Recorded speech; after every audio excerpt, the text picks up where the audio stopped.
Assalamualaikum warahmatullahi wabarakatuh. Kami dari kelompok 2 akan menjelaskan tata cara dalam sholat dan bacaannya menurut 4 mazhab. Rukun sholat menurut mazhab Hanafi ada 6, yaitu 1. Takbiratul ihram, 2. Berdiri, 3. Membaca Al-Fatihah, 4. Ruku atau sunnah membaca tasbih, 5. Sujud, 6. Duduk tasyahud akhir.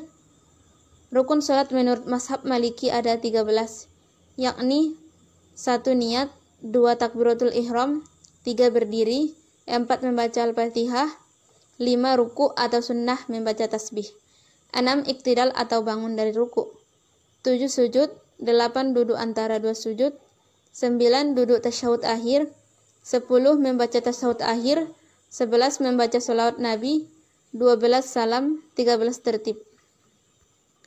Rukun sholat menurut mazhab Syafi'i ada 13, yaitu 1. Niat, 2. Takbiratul ihram, 3. Berdiri, 4. Membaca Al-Fatihah, 5. Ruku atau sunnah membaca tasbih, 6. Iktidal atau bangun dari ruku, 7. Sujud, 8. Duduk antara 2 sujud, 9. Duduk tasyahud akhir, 10. Membaca tasyahud akhir, 11. Membaca sholawat Nabi, 12. Salam, 13. Tertib. Rukun sholat menurut Imam Hambali ada 13, yaitu 1. Takbiratul ihram, 2. Berdiri, 3. Membaca Al-Fatihah, 4. Ruku atau wajib membaca tasbih, 5. Iktidal atau bangun dari ruku, 6. Sujud, 7. Duduk antara 2 sujud, 8. Duduk tasyahud akhir, 9. Membaca tasyahud akhir, 10. Membaca sholawat Nabi, 11. Salam, 12. Tertib, 13. Tumakninah. 1. Niat. Ada beberapa tata cara dalam berniat. Mazhab Imam Abu Hanifah melapaskan niat sunnah hukumnya untuk membantu kesempurnaan niat di dalam hati. Mazhab Imam Malik bin Anas atau Maliki, niat sholat adalah syarat sah di dalam sholat, sebaiknya niat tidak dilapaskan kecuali ragu. Mazhab Syafi'i, sunnah melapaskan niat menjelang takbiratul ihram dan wajib menentukan jenis sholat yang dilakukan. Mazhab Hambali, sunnah melapaskan niat dengan lisan. 2. Berdiri bagi yang mampu menghadap kiblat. Posisi wajah menghadap kiblat dan pandangan mata atau jangan memejamkan mata menuju tempat sujud. Posisi badan berdiri tegak dan lurus menghadap kiblat. Posisi kedua tangan masing-masing lurus, berada di samping badan hingga paha dengan jari terlepas atau tidak mengepal. Posisi kaki seimbang dengan lebar bahu atau tidak terlalu rapat atau lebar, dan saat berjamaah ujung tumit semua makmum sejajar sehingga shaf menjadi lurus, dan posisi sisi luar kaki dan bahu dirapatkan dengan jemaah yang berada di samping. 3. Takbiratul ihram. Mengangkat kedua tangan dengan ujung jari agak setinggi dan di depan posisi telinga dengan kedua telapak tangan menghadap kiblat. Sebagian pendapat lainnya mengangkat tangan dengan ujung jari agak setinggi dan di depan bahu dengan kedua telapak tangan menghadap kiblat. Boleh mengangkat tangan secara bersamaan mengucapkan takbir, boleh mengangkat tangan terlebih dahulu baru kemudian mengucapkan takbir, boleh pula mengucapkan takbir terlebih dahulu baru kemudian mengangkat tangan. Posisi rentang siku kedua tangan terbuka. Untuk laki-laki tidak terlalu sangat lebar dan tidak terlalu rapat. Untuk sholat berjamaah disesuaikan dengan menjaga rentang siku agar tidak mengganggu jemaah di sebelahnya. Khusus wanita, posisi rentang siku lebih merapat. Posisi antar jari saling merapat, ada juga yang berpendapat tidak terlalu rapat dan tidak terlalu renggang. Bacaannya Allahu Akbar. Kemudian posisi tangan dalam keadaan bersedekap, yaitu telapak tangan kanan selalu berada di atas, memegang pergelangan tangan atau setelah pergelangan tangan kiri. Ada juga yang berpendapat sekedar berada di atasnya atau tanpa memegang. Posisi kedua tangan yang bersedekap berada di antara dada dan perut. Sebagian ulama berpendapat berada di awal dada. Kemudian disunahkan membaca doa iftitah, Allahu Akbar kabira walhamdulillahi katsira wa subhanallahi bukratan wa asila. Inni wajjahtu wajhiya lillazi fataras samawati wal ard hanifan musliman wa ma ana minal musyrikin. Inna sholati wa nusuki wa mahyaya wa mamati lillahi rabbil alamin la syarika lahu wa bidzalika umirtu wa ana minal muslimin.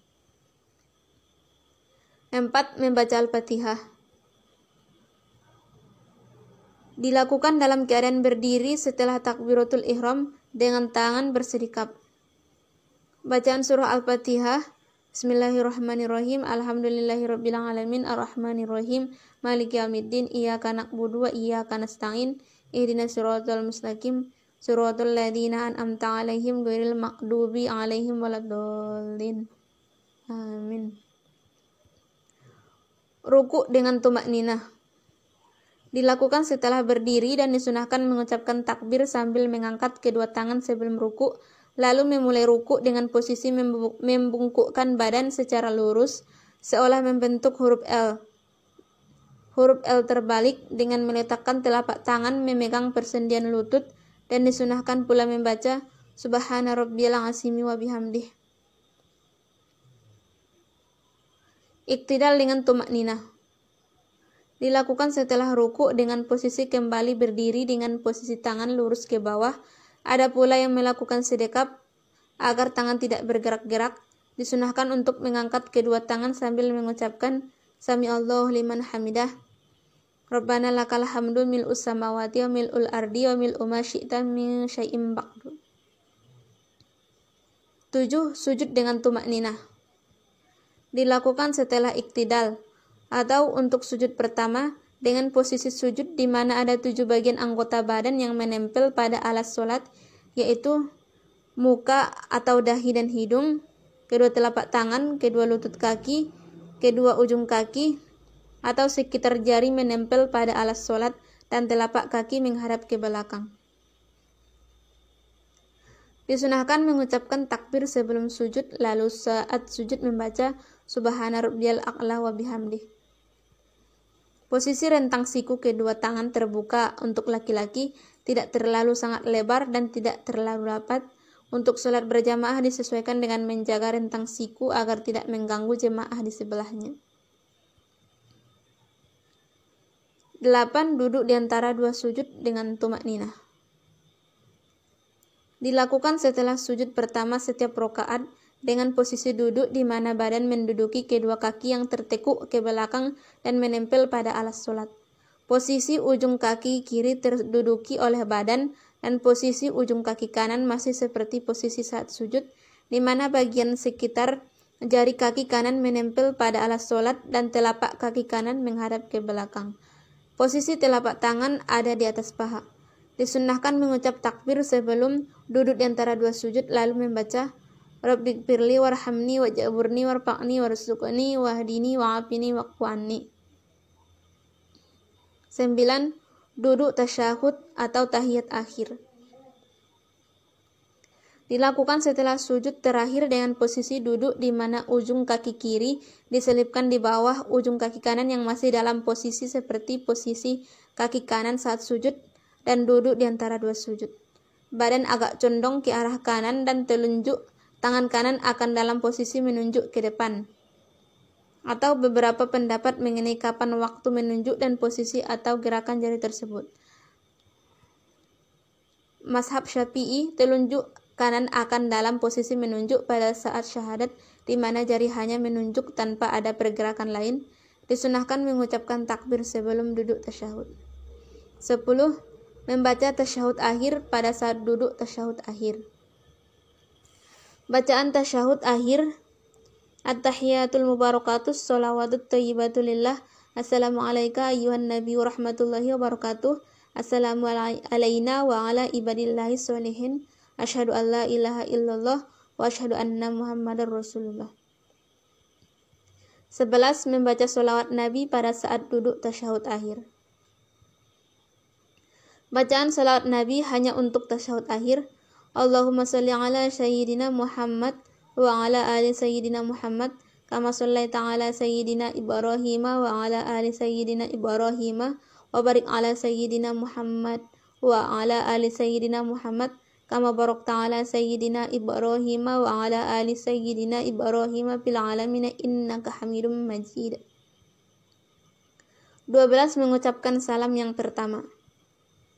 Dilakukan saat masih dalam posisi duduk tasyahud akhir setelah membaca sholawat Nabi. Wajah menoleh ke arah kanan sambil mengucapkan Assalamualaikum warahmatullahi wabarakatuh. 13. Tertib atau melakukan rukun secara berurutan. Sekian yang dapat kami sampaikan. Assalamualaikum warahmatullahi wabarakatuh.